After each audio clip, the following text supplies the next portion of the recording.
여러분 반갑습니다. 바나나 온라인 화요 신앙 강좌에 오신 여러분을 진심으로 환영합니다. 특별히 딱딱한 사도신경 부드럽게 이해하기라는 제목으로 더 이상 사도들만의 고백이 아니라 우리의 신앙의 고백으로 이어지고 또 삶의 실천으로까지 이어지는 이 시간, 이 기회가 되어지기를 간절히 바랍니다.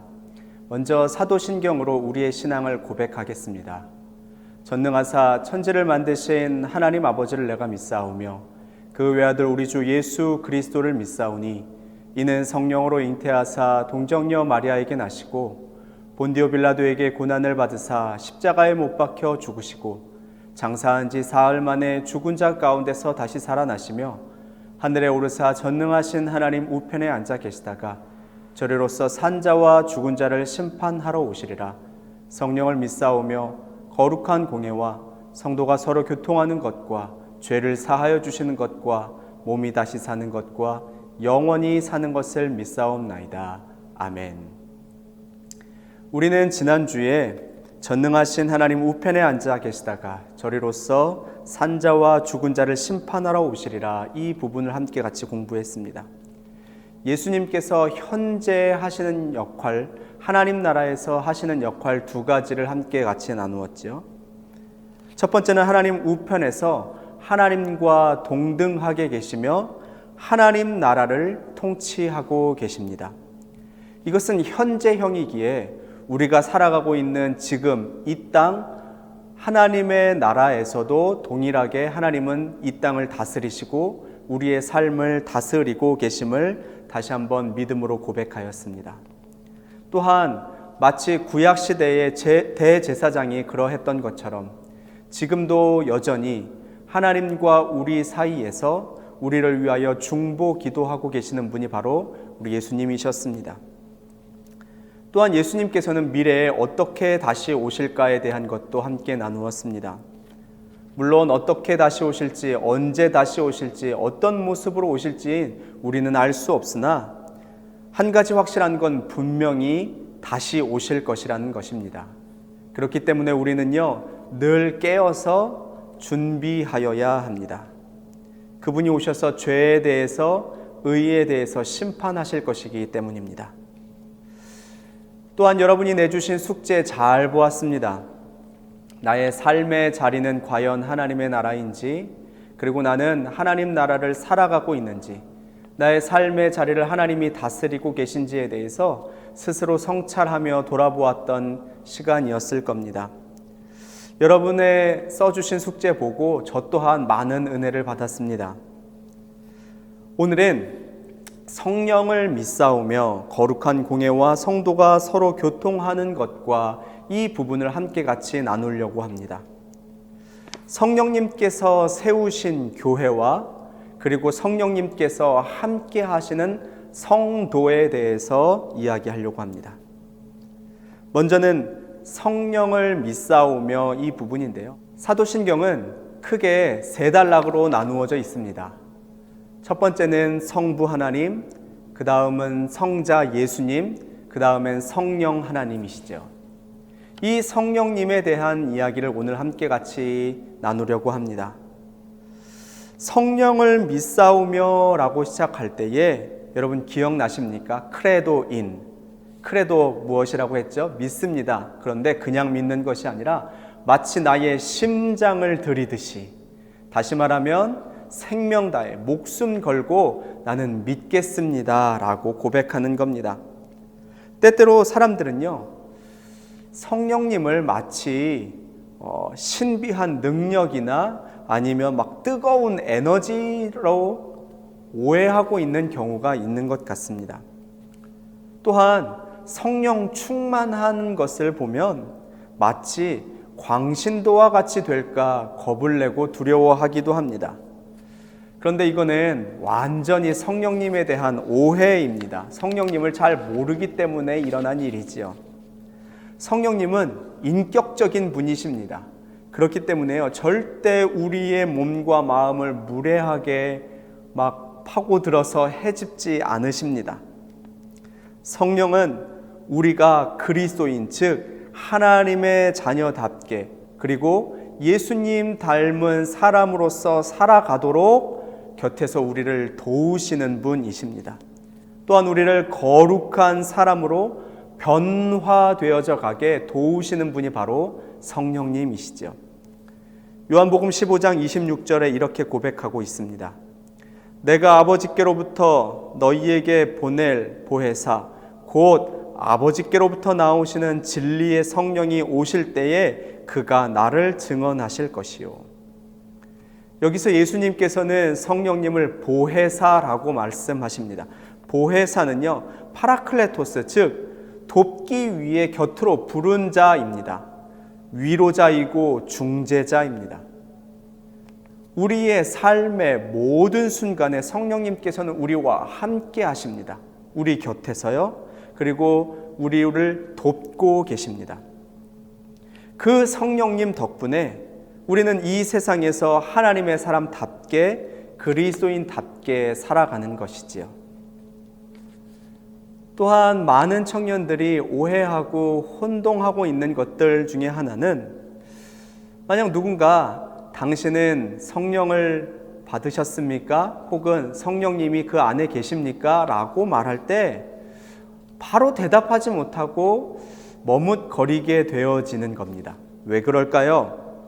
물론 나는 예수를 구주로 고백합니다. 예수님을 믿습니다. 그런데 내 안에 과연 성령님이 계실까? 왜 의심될까요? 왜냐하면 나는 나 스스로를 너무 잘 알기 때문이지요.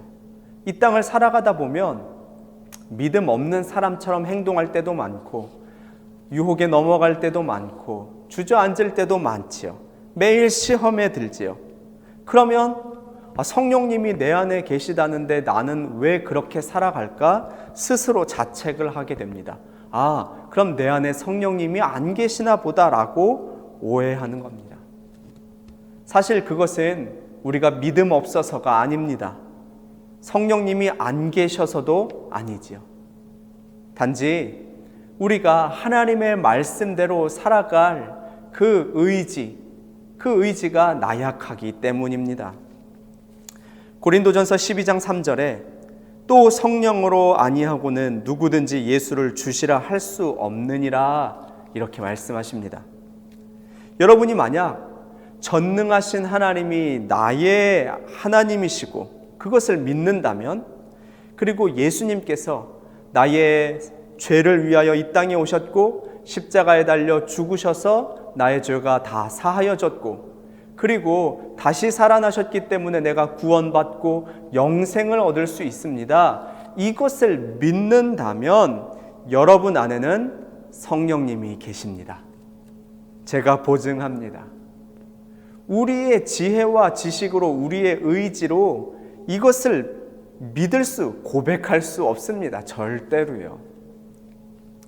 우리 안에 성령님이 함께 하심을 여러분 이 시간 다시 한번 확신하시고 그 성령님과 더불어 이 땅 살아가시기를 간절히 바랍니다. 성령님께서 하시는 다양한 사역 중에서 오늘은 특히 그분이 교회를 세우시고 성도들과 함께 하시는 것을 살펴보려고 합니다. 먼저 성령님께서 세우신 교회는 거룩한 공교회입니다. 성령님께서는 교회를 탄생시키신 분입니다. 오순절 마가의 다락방에서 성령님께서 임하심으로 말미암아 이 땅에 교회가 생겨났다고 해도 과언이 아닙니다. 교회를 뜻하는 헬라어는 에클레시아인데요, 바로 부름받은 사람들의 모임이라는 뜻이지요. 교회는 하나님이 부르셨고 그 부르심에 응답한 사람들이 모인 곳입니다. 특별히 에클레시아의 원형 동사는 에칼레인인데요. 에크는 밖으로라는 뜻이거든요. 그리고 칼레인은 부르답니다. 다시 말하면 밖으로 불렀다라는 이야기예요. 이곳, 이 건물을 모이는 교회라고 한다면 세상에 있는 우리 한 사람 한 사람은 흩어지는 교회입니다. 교회는 예수 그리스도를 주로 고백하는 사람들이 모여서 한 하나님을 예배하고 찬양하는, 그 하나님께 기도하는 곳이기도 합니다.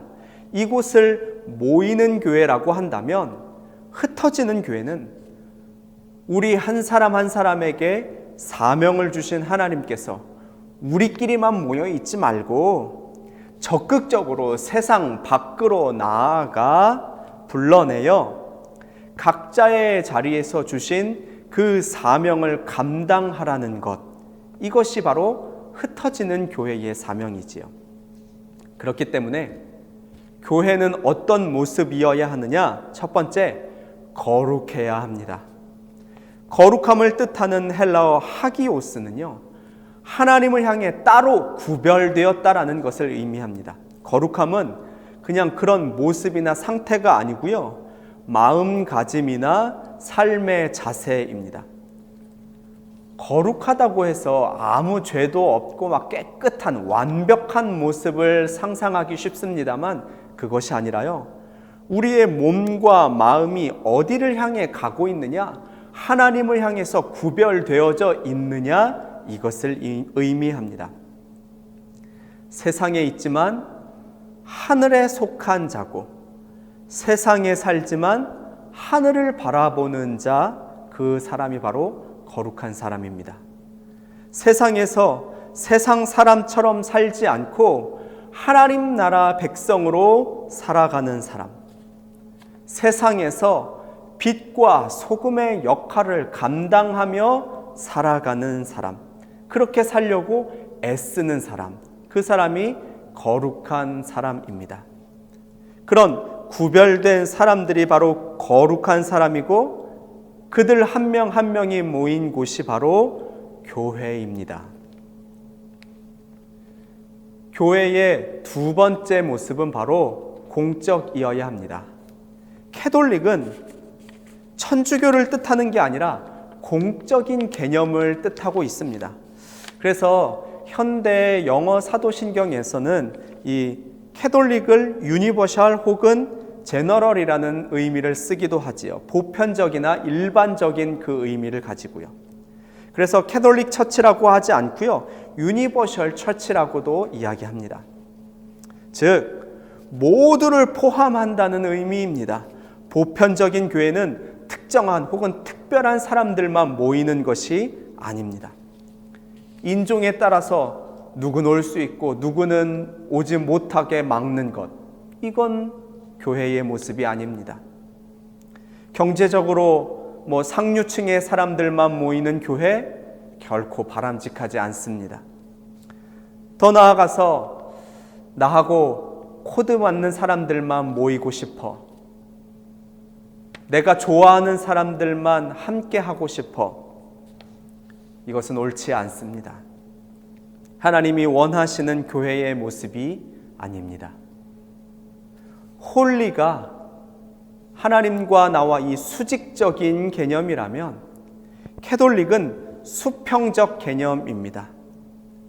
위로는 하나님을 거룩하게 구별함으로써, 하나님을 향해 거룩하게 구별됨으로써 교회가 교회되게 만들고, 옆으로는 진리 위에 모든 인간을 차별 없이 끌어안는 그 보편성을 가진, 그것이 바로 교회의 참다운 모습입니다.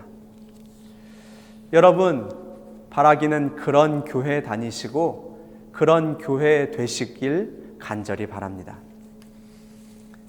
그런 교회를 만드는 사람들이 바로 거룩한 사람이라고 불리우는 성도입니다. 그런 교회로서 그런 이 세상에서 살아가는 사람들이 바로 성도입니다. 성령 하나님께서는요, 이 교회를 세우신 성령 하나님께서는 성도들과 함께 하시고 그 성도들이 서로 교통하게 하셨습니다. 성도는 미래적 관계에 기반을 둔 사람들입니다. 학연이나 지연이나 이것은 과거의 인연들이잖아요. 그러나 성도는 천국의 소망을 품은 사람들의 모임입니다. 다시 말하면 미래에 같은 곳에 갈 사람들이 함께 만나서 교제하고 나누는 이 사람들이 바로 성도입니다. 그 성도들이 서로 교통한답니다. 교통한다는 것은 교제하고 관계를 맺어가는 것을 의미하거든요. 물론 내가 단독으로 하나님을 만나고 하나님을 믿지요. 나의 믿음은 하나님과 나 딱 이 두 사이 관계입니다. 그러나 하나님을 믿는 우리도 중요합니다. 에베소서 2장 10절에요. 우리는 그가 만드신 바라 그리스도 예수 안에서 선한 일을 위하여 지으심을 받은 자니 이 일은 하나님이 전에 예비하사 우리로 그 가운데서 행하게 하려 하심이니라. 그렇기 때문에 우리는 성도가 되어져야 합니다. 그리고 우리는 함께 지어져 가는 교회가 되어져 가야 합니다. 에베소서 2장 21절 22절에 그의 안에서 건물마다 서로 연결하여 주 안에서 성전이 되어가고 너희도 성령 안에서 하나님이 거하실 처소가 되기 위하여 그리스도 예수 안에서 함께 지어져 가느니라. 이렇게 고백합니다. 특별히 우리 믿는 사람들의 교제는 다른 사람들, 다른 관계와 차이가 있습니다. 좀 달라야 합니다. 우리의 교제는 단순히 관계성을 위한 그런 사교적 모임, 사회적 모임이 아니라 즐거움을 누리기에 목적이 있는 것이 아니라 물론 그것도 필요하죠. 그것도 중요합니다. 그러나 우리는 성도 간의 거룩한 영적 교제를 통해서 우리의 믿음을 성장시켜야 합니다. 그리고 서로 믿음의 지경을 확장시켜야 합니다. 이것이 바로 성도가 교제하는 이유이고 목적입니다.